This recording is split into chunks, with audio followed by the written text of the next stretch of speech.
What superpower wouldn't be as good as it sounds? Reading most people's thoughts would probably just leave you feeling empty and depressed.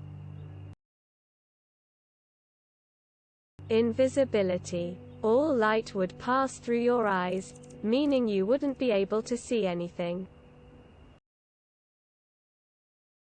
Flying, because it may be as exhausting as running or swimming.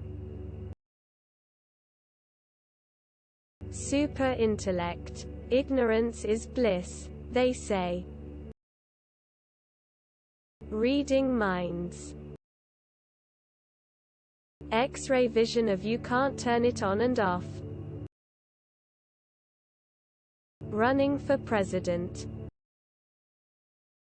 Time travel. You could end up never existing just by talking to the wrong person.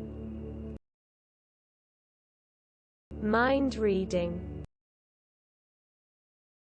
Don't forget to share, like and subscribe for more content.